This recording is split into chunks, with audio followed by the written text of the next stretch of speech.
ಏನೋ ಅಂತ ಹೇಳಿ ಎಸ್ ಸಿ ಸಮಾಜ ನಮ್ಮ ಸಮಾಜಕ್ಕೆ ತುಂಬಾ ಅನ್ಯಾಯ ಆಗಿದೆ. ಎಲ್ಲೋ ಸರ್ಕಾರ ನಮ್ಮನ್ನ ಪೂರ್ತಿ ನೆಗ್ಲೆಕ್ಟ್ ಮಾಡಿದ್ರೆ ನಾವು ನೆನ್ಪು ಮಾಡ್ಬೇಕಾಗಿದೆ ಅನ್ನೋ ಒಂದು ಹಿನ್ನೆಲೆಯಲ್ಲಿ ಇವತ್ತು ಈ ಪ್ರತಿಭಟನೆಯನ್ನ ಹಮ್ಮಿಕೊಂಡಿದ್ದೀವಿ. ತಮ್ಗೆಲ್ರಿಗೂ ಗೊತ್ತಿರೋ ಹಾಗೆ ಕಳೆದ 2 ವರ್ಷದ ಹಿಂದೆ ವಿಧಾನಸಭೆಯಲ್ಲಿ ಇದೇ ವಿಚಾರವಾಗಿ ಸುಮಾರು ಡಿಸ್ಕಷನ್ಸ್ ಸುಮಾರಾಗಿ ಎಲ್ಲರೂ ಸರ್ಕಾರಕ್ಕೆ ತರಗತಿಯನ್ನು ತೆಗೆದುಕೊಂಡಿರ್ತಕ್ಕಂಥದ್ದನ್ನು ತಾವು ಕೇಳಿರ್ತೀರ. ಆ ಸಂದರ್ಭದಲ್ಲಿ ಸರ್ಕಾರ ಕೊಟ್ಟಿರ್ತಕ್ಕಂಥ ಉತ್ತರ ಬಿಜೆಪಿಯವರಿಗೆ ನೀವಿದ್ದಾಗ ಮಾಡ್ಲಿಲ್ವಾ ಅಂತ ಹೇಳಿ. ಅದಕ್ಕೆ ಅವರು ಸರಿ ನಾವು ಮಾಡಿದ್ದಕ್ಕೆ ನಾವ್ ಇಲ್ಲಿ ಬಂದು ಕೂತಿದೀವಿ, ನಿಮಗ್ ಅಧಿಕಾರ ಕೊಟ್ಟಿದ್ದಕ್ಕೆ 180 ಕೋಟಿ ಎಲ್ಲಿ ಹೋಯ್ತು ಅನ್ನೋ ಪ್ರಶ್ನೆ ಅಂತ. ನಿರಂತರವಾದ ಒಂದು ಚರ್ಚೆಗಳು ತುಂಬಾ ಇದರಲ್ಲಿ ಪ್ರಾರಂಭ ಆಯ್ತು. ನಂತರ ಅದನ್ನ ಸಿಎಂ ಅವರು ಒಪ್ಕೊಂಡು ಇಲ್ಲ ನಾವು ಅದನ್ನ ವಾಪಸ್ಸು ನಮ್ಮ ಇದಕ್ಕೆ ತರಿಸ್ಕೊಳ್ತೀವಿ, ಅದು ಯಾಕೆ ಈ ತರ ಆಯ್ತು ಅಂತ ಸಿಬಿಐ ತನಿಖೆನೂ ಸಹ ಅದ್ರ ಬಗ್ಗೆ ಆಗ್ತಾ ಇದೆ. ಸಿಬಿಐ ತನಿಖೆ ಯಾರ ಅಂಡರಲ್ಲಿ ಇರುತ್ತೋ ಅದು ಯಾವ ರೀತಿ ನಡೆಯುತ್ತೆ ಅನ್ನೋದು ಎಲ್ರಿಗೂ ಗೊತ್ತಿರ್ತಕ್ಕಂಥ ವಿಚಾರ. ಒಟ್ಟಾರೆ ಇದ್ರ ವಿಚಾರದಲ್ಲಿ ಸಮಸ್ಯೆ ಆಗ್ತಕ್ಕಂಥದ್ದು ಎಸ್ ಟಿ ಸಮಾಜದ ಜನಕ್ಕೆ, ವಿಶೇಷವಾಗಿ ಬರ್ತಕ್ಕಂಥ ಸ್ಕಾಲರ್ಶಿಪ್ ಅನುದಾನಗಳಿರ್ಬಹುದು, ಅವ್ರಿಗೆ ಕೊಡ್ತಕ್ಕಂಥ ನಾವು ಸಾಮಾಜಿಕವಾಗಿ ಆರ್ಥಿಕವಾಗಿ ಅವ್ರನ್ನೇನ್ ಮುಖ್ಯವಾಗಿ ತರತಕ್ಕಂತ ಒಂದು ಯೋಜನೆ ಸಂವಿಧಾನಾತ್ಮಕವಾಗಿ ಮಾಡ್ಕೊಂಡಿರ್ತಕ್ಕಂಥ ಯೋಜನೆಯ ಬಜೆಟಿನ ವಿರೋಧವಾಗಿ ಬಹಳಷ್ಟು ಅನ್ಯಾಯ ಆಗಿದೆ. ಇದುವರೆಗೂ ನಮ್ಗೆ ಎಸ್ ಟಿ ಕಾಲೋನಿಯ ಅಭಿವೃದ್ಧಿಗಳು ಬಂದಿಲ್ಲ. ಒಂದು ವಾಲ್ಮೀಕಿ ಭವನ, ಒಂದೇ ಒಂದು ವಾಲ್ಮೀಕಿ ಭವನ ನನಗೆ ನಮ್ಮ ಕ್ಷೇತ್ರದ ಜನತೆ ಕೇಳಿದ್ರೆ ನಮ್ಗೆ ಕೊಡೋಕೆ ಆಗ್ತಾ ಇಲ್ಲ, ಅಷ್ಟು ಅಸಹಾಯಕರಾಗಿದ್ದೀವಿ. ಇವತ್ತು ಎಲ್ಲ ಊರುಗಳಲ್ಲೂ ವಾಲ್ಮೀಕಿ ಸಮಾಜ ಇರ್ತಕ್ಕಂಥವ್ರು ಚನ್ನನ್ಕೆರೆಯಲ್ಲಿ ಇರ್ಬಹುದು, ನಮ್ಮ ಎರೆಹಳ್ಳಿ ಇರ್ಬೋದು, ಅಶೋಕ್ ನಗರದಲ್ಲಿ ಅಲ್ಲೆಲ್ಲ ಹೋದ್ ಕಡೆಗೆಲ್ಲ ನಾವ್ ಒಂದು ವಾಲ್ಮೀಕಿ ಭವನಕ್ಕೆ ಅರ್ಜಿ ಕೊಟ್ಟಿದ್ವಿ. ವಾಲ್ಮೀಕಿ ಭವನ ಹಾಗೆ ನಾವು ಅದನ್ನ ತೆಗೆದುಕೊಂಡು ಹೋಗಿ ಸರ್ಕಾರಕ್ಕೆ ಕೊಡ್ತಾನೆ ಇದೀವಿ. ಆದ್ರೆ ನಾವು ಸಹ ಒಂದು ಬಹುಶಃ ನಮ್ ಶಿವಮೊಗ್ಗ ಜಿಲ್ಲೆಗೆ ಒಂದು ಭವನ ಬಂದಿಲ್ಲ ಅಂತ ನಾನು ಅನ್ಕೊಂಡಿದೀನಿ. ನನ್ನ ಕ್ಷೇತ್ರಕ್ಕಂತೂ ಕೊಡ್ಲಿಲ್ಲ. ಹೀಗೆ ನಿರಂತರವಾಗಿ ಎಸ್ ಟಿ ಸಮುದಾಯದ ಅನುದಾನ ನಾವು ಇಲ್ಲ ಎಲ್ಲೆಲ್ಲಿ ಹೋಗಿದೆ, ಎಲ್ಲಿ ಮಿಸ್ಯೂಸ್ ಆಗಿದೆ ಅದನ್ನ ನಾವು ವಾಪಸ್ ತರಿಸ್ಕೊಳ್ತೀವಿ ಅಂತ ಹೇಳಿ ಸರ್ಕಾರ ಭರವಸೆ ಕೊಟ್ಟಿತ್ತು. 2 ವರ್ಷನೂ ಆಗೋಯ್ತು. ಸರ್ಕಾರ ಈ ಕೂಡಲೇ ಈಗ ಕರ್ನಾಟಕದ ರಾಜ್ಯ ಸರ್ಕಾರದ ಮುಖ್ಯಮಂತ್ರಿಗಳು ಬದಲಾವಣೆ ಆಗಿದ್ದಾರೆ ಹೊತ್ತು ಸರ್ಕಾರ ಏನ್ ಬದಲಾವಣೆ ಆಗಿಲ್ಲ. ಅವ್ರು ಇದನ್ನ ಜವಾಬ್ದಾರಿಯನ್ನ ಅವರು ಕೊಟ್ಟರು ಒಂದೇ, ಅವತ್ತಿನ ಮುಖ್ಯಮಂತ್ರಿ ಹೇಳಿದ್ದು ಒಂದೇ, ಇವತ್ತು ಇವ್ರು ಅದ್ರ ಜವಾಬ್ದಾರಿ ಇವರು ತಗೊಳ್ಬೇಕಾಗುತ್ತೆ. ತೆಗೆದುಕೊಂಡು ಏನು ಎಸ್ ಟಿ ಅನುದಾನ ಹೋಗಿರ್ತಕ್ಕಂಥದ್ದನ್ನ ವಾಪಸ್ ಎಲ್ಲ ನಮ್ಮ ರಾಜ್ಯದ ಖಜಾನೆಗೆ ಎಸ್ ಟಿ ನಿಗಮದಕ್ಕೆ ಏನ್ ಬರ್ಬೇಕಾಗಿದೆ ಅದನ್ನ ಎಷ್ಟು ಮಟ್ಟಿಗೆ ತರಿಸ್ಕೊಂಡಿದ್ದಾರೆ, ಇನ್ನು ಎಷ್ಟು ಬ್ಯಾಲೆನ್ಸ್ ಇದೆ ಎಲ್ಲ ತರಿಸ್ಕೊಂಡು ಆ ಸಮಾಜದ ಆ ಜನಾಂಗಕ್ಕೆ ಒಂದು ನ್ಯಾಯ ಒದಗಿಸ್ತಕ್ಕಂತಹ ಕೆಲಸವನ್ನು ಸನ್ಮಾನ್ಯ ಮುಖ್ಯಮಂತ್ರಿಗಳು ಈ ಕೂಡಲೇ ಕ್ರಮ ವಹಿಸ್ಬೇಕು. ಅದನ್ನ ಮಾಡಿ ಎಸ್ ಟಿ ಸಮಾಜಕ್ಕೆ ಒಂದು ನ್ಯಾಯ ಕೊಡ್ಲಿ. ಸಾಕಷ್ಟು ಆಗ್ಲೇ ನಮ್ಮ ವಿಚಾರ ಮಾತಾಡ್ಬೇಕ್ರೆ ಹೇಳಿದ್ರು 15 ಜನ ಎಸ್ ಟಿ ಸಮಾಜದ ಶಾಸಕರು ಇವತ್ತು ಅಲ್ಲಿದ್ದಾರೆ ಅಂತ ಹೇಳಿ. ಆ ಸಮಾಜ ಅವರನ್ನ ಕಾಂಗ್ರೆಸ್ ಸರ್ಕಾರನ ಎಷ್ಟೊಂದು ಬೆಂಬಲಿಸಿದಾಗ ಅವ್ರಿಗೆ ಕೊಟ್ಟಿರ್ತಕ್ಕಂಥದ್ದು ಏನು ನ್ಯಾಯ ಅನ್ನೋದನ್ನ ಸರ್ಕಾರ ಆತ್ಮವಿಮರ್ಶೆ ಮಾಡ್ಕೊಳ್ಳಿ ಈ ವಿಚಾರದಲ್ಲಿ ಅಂತ ಹೇಳ್ತಾ, ಈ ವಿಚಾರದಲ್ಲಿ ನಾನು ನನ್ನ ಕ್ಷೇತ್ರದಲ್ಲಿಯೂ ಸಹ ನನಗೂ ಸಹ ಎಸ್ ಟಿ ಸಮಾಜಕ್ಕೆ ಸರಿಯಾಗಿ ನ್ಯಾಯ, ಯಾಕಂದ್ರೆ ಅನುದಾನ ಕೊಡ್ತಾ ಇಲ್ಲ ಅಂದಾಗ ನ್ಯಾಯ ಯಾವ ರೀತಿ ಕೊಡ್ಬೋದು? ನಾವು ಒಂದೆರಡು ಒಳ್ಳೆ ಮಾತಾಡಿ ಕಳಿಸ್ಬೋದು ಅಷ್ಟೇ, ಸಮಾಧಾನ ಹೇಳಿ ಕಳಿಸ್ಬೋದು ಅಷ್ಟು ಬಿಟ್ರೆ. ಆಗ್ಲೇ ಕಾಂತರಾಜ್ ಅವರು ಮಾತಾಡ್ಬೇಕಾರ ಹೇಳಿದ್ರು ಯಾವ ರೀತಿ ಸಮಸ್ಯೆ ಆಗ್ತಾ ಇದೆ ನಮ್ಗಳಿಗೆ ಅಂತ ಹೇಳಿ. ನಮ್ಮಲ್ಲೇ ಒಂದು ವೆಹಿಕಲ್ಸ್ ಗಳನ್ನ ಕೊಡೋದಕ್ಕೆ ಒಂದು ಎರಡು ಬಂದ್ರೆ ನಾವು, ನನಗೆ ಭದ್ರಾವತಿ ಕ್ಷೇತ್ರನೂ 2 ಹೋಗ್ಲಿ ಅಲ್ಲಿ ಬರುತ್ತೆ, ಹೊಳೆಹೊನ್ನೂರು ಮತ್ತು ಹೊಳೆಹೊನ್ನೂರು ಪಟ್ಟಣ ಪಂಚಾಯಿತಿ, ಆನ್ವೇರಿ, ಅರಬಿಡ್ಚಿ, ಒಟ್ಟು ಒಂದು 6 ಜಿಲ್ಲಾ ಪಂಚಾಯಿತಿ ಇರತಕ್ಕಂತಹ ಏರಿಯಾ ನಮ್ದು. ಅಂತದ್ರಲ್ಲಿ ನಾವು ಏನು ಅವ್ರಿಗೆ ಕೊನೆ ಪಕ್ಷ ವರ್ಷಕ್ಕೆ 2-3 ವೆಹಿಕಲ್ಸ್ ಗಳನ್ನ ಕೊಡ್ತಕ್ಕಂಥದ್ದು, 8 ಬೋರ್ ಕೊಡ್ತಕ್ಕಂಥದ್ರ ಆದ್ರೆ ಆ ಸಮಾಜಕ್ಕೆ ನಾವು ಮೇಲೆತ್ತಿದಾಗೆ ಆಗುತ್ತೆ. ಆರ್ಥಿಕವಾಗಿ ಸಾಮಾಜಿಕವಾಗಿ ಏನು ಯೋಜನೆಗಳು ಬಂದಿದಾವೆ, ಈ ರೀತಿ ಯೋಜನೆಗಳು ಸಾಕಾರಗೊಳ್ಳುತ್ತೆ. ಅದನ್ನ ಏನ್ ವಂಚಿತರಾಗಿದ್ದಾರೆ, ಈ ಅನುದಾನವನ್ನು ಮತ್ತೆ ಆ ಖಜಾನೆಯನ್ನು ತುಂಬಿಸಿ ಆ ಜನಗಳಿಗೆ ನ್ಯಾಯ ಕೊಡ್ತಕ್ಕಂತ ಒಂದು ಕೆಲಸವನ್ನು ಈ ಕೂಡಲೇ ಸರ್ಕಾರ ಮಾಡ್ಲಿ ಅಂತ ಹೇಳ್ತೀನಿ. ನಮ್ಮ ಕುಂಸಿ ಅಧ್ಯಕ್ಷರು ಬಿಸ್ಲಿಗೆ ಎದ್ರೆ ಅಲ್ಲೇ ನಿಂತ್ಕೊಂಡ್ರೆ ನಮ್ಮ ಬರ್ರಿ ಅದಕ್ಕೆ ಎಲ್ಲ ನನಗೆ ಇವತ್ತು ಎಸ್ ಟಿ ಸಮಾಜದ ಎಲ್ಲಾ ಪ್ರಮುಖರು ಇವತ್ತು ಕೆಲವೊಂದು ಹಳ್ಳಿಯಿಂದೆಲ್ಲ ಹೆಣ್ಮಕ್ಳೇ ವಿಶೇಷವಾಗಿ ಬಂದಿದ್ದಾರೆ. ಯಾಕಂದ್ರೆ ಅವ್ರಿಗೆ ಗೊತ್ತಿದೆ ನಮ್ಮ ಹತ್ರ ಬಂದಾಗ ಎಸ್ ಟಿ ನಿಗಮದಿಂದ ಮಹಿಳಾ ಸಂಘಗಳಿಗಿರ್ಬೋದು ಎಲ್ಲದಕ್ಕೂ ನಾವು ಕೊಟ್ಟಿರ್ತಕ್ಕಂಥ ಉತ್ತರ ಅವ್ರಿಗೆ ಗೊತ್ತಿರುತ್ತೆ. ಹಾಗಾಗಿ ಇಲ್ಲ ನಾವು ನಿಮ್ಮನ್ನ ಬೆಂಬಲಿಸಿ ಬರ್ತೀವಿ ಅಂತ ಪಾಪ ಹೆಣ್ಮಕ್ಳು ಸಹ ಇವತ್ತು ಈ ಬಿರು ಬಿಸಿಲಲ್ಲಿ, ಮತ್ತೆ ಮಳೆ ಬಂದು ಜನ ಎಲ್ಲ ರೈತರು ಆಗ್ಲೇ ಬೀಜ ಬಿತ್ತನೆಯನ್ನು ಸಹ ಹಳ್ಳಿಗಳಲ್ಲಿ ಪ್ರಾರಂಭ ಆಗಿದೆ. ಅದ್ರ ಮಧ್ಯನೂ ತಾವೆಲ್ಲ ಈ ಬಿಸಿಲಲ್ಲಿ ಬಂದು ಈ ಕಾರ್ಯಕ್ರಮಕ್ಕೆ ಒಂದು ಭಾಗವಹಿಸಿ ಈ ಕಾರ್ಯಕ್ರಮವನ್ನ ಯಶಸ್ವಿಯಾಗಿ ನಡೆಸ್ಕೊಡೋದಕ್ಕೆ ಎಲ್ಲ ನಮ್ಮ ಪಕ್ಷದ ಎಲ್ಲ ಹಿರಿಯರು ಪ್ರಮುಖರು ಎಲ್ಲರೂ ಸಹಕಾರ ಕೊಟ್ಟಿದ್ದಕ್ಕೆ ಗುರುತಂಕ.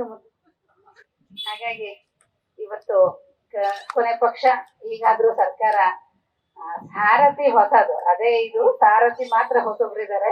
ಅವರು ಏನಾದ್ರೂ ಒಂದ್ ಮಾಡ್ಬೇಕು, ಎಲ್ಲಾನು ಒಟ್ಟಾಗಿ ಸಮಾಜ ತೆಗೆದುಕೊಂಡು ಹೋಗ್ಬೇಕು ಅನ್ನೋ ಭಾವನೆ ಇರ್ತಕ್ಕಂಥವ್ರು.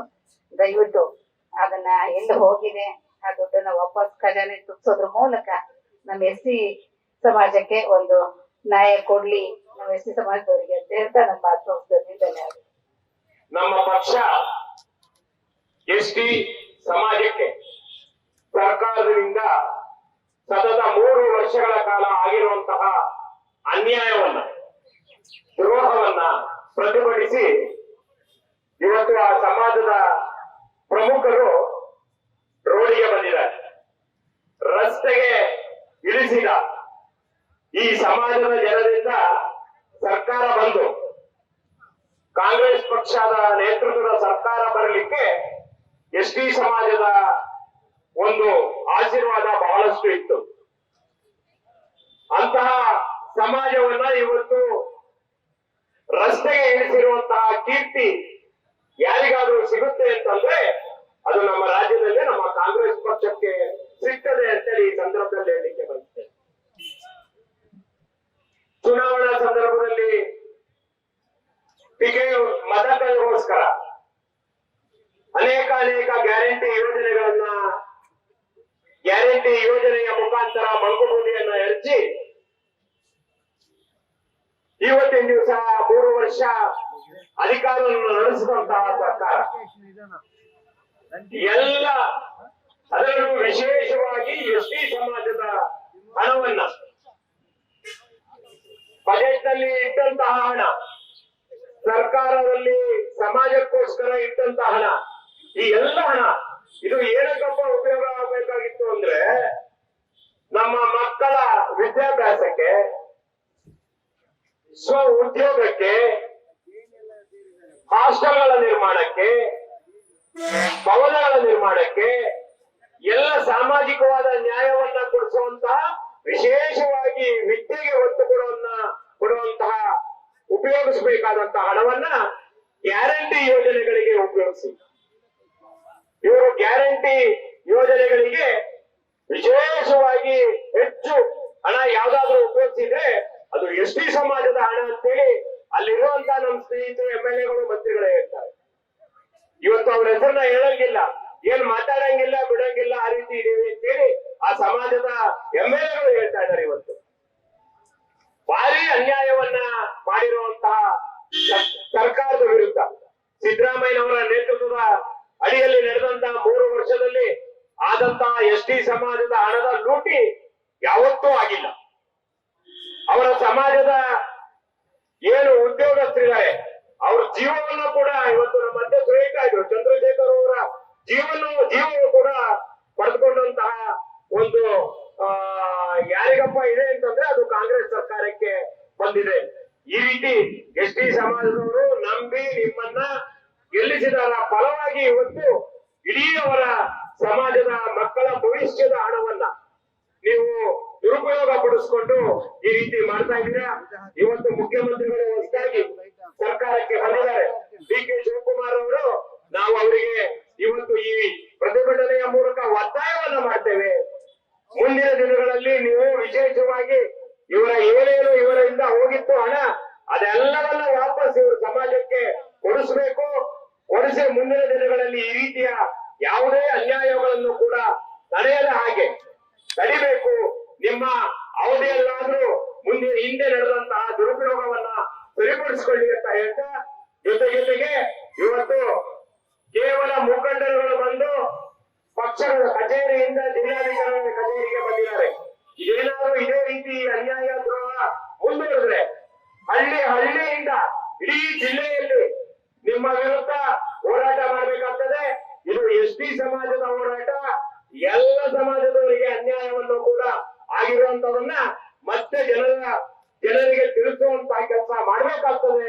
ನಾವು ಸುಮ್ಮನೆ ಕೂರೋದಿಲ್ಲ. ಜೆಡಿಎಸ್ ನವರು ನಿಮ್ಮ ಅನ್ಯಾಯವನ್ನ ನಿಮ್ಮ ಜನತೆಗೆ ಮಾಡ್ತಾ ಇರುವ ದ್ರೋಹವನ್ನ ತೋರಿಸ್ತೀವಿ, ನೀವು ಅದನ್ನ ಸರಿಪಡಿಸ್ಕೊಳ್ಳಿ ಅಂತ ಹೇಳ್ತಾ ಇನ್ನು 2 ವರ್ಷ ಹತ್ತತ್ರ 22 ತಿಂಗಳ ಅವಕಾಶ ಇದೆ ನಿಮಗೆ. ಮಾಡಿದಂತಹ ಮೋಸವನ್ನ, ಮಾಡಿದಂತಹ ದ್ರೋಹವನ್ನ ನೀವು ಈಗಲಾದ್ರೂ ಅದನ್ನ ಸರಿಪಡಿಸ್ಕೊಂಡು ಜನರಿಗೆ ಹೇಳಿದಂತಹ ಸುಳ್ಳುಗಳನ್ನ ಹೇಳಿದಂತವನ್ನ ಸರಿಪಡಿಸ್ಕೊಳ್ಳಿ ಅಂತೇಳಿ ಅವಕಾಶ ಇದೆ. 2 ವರ್ಷ ಸರಿಪಡಿಸ್ಕೊಳ್ಳಿ. ಅದಾರು ಈ ಸಮಾಜದ ಋಣವನ್ನ ತೀರಿಸುವಂತ ಕೆಲಸವನ್ನ ಮಾಡಿ ಅಂತೇಳಿ ಒತ್ತಾಯ ಮಾಡ್ತಾ ಇವತ್ತು ಎಲ್ಲ ಪಕ್ಷದ ನಾಯಕರಲ್ಲಿ ಇದನ್ನ ಸರಿಪಡಿಸ್ಕೊಳ್ಳಿ ಅಂತ ಒತ್ತಾಯವನ್ನ ಮಾಡ್ತಾ ನಾನು ಮುಗಿಸ್ತೇನೆ. ಜೈ ಜೆಡಿಎಸ್.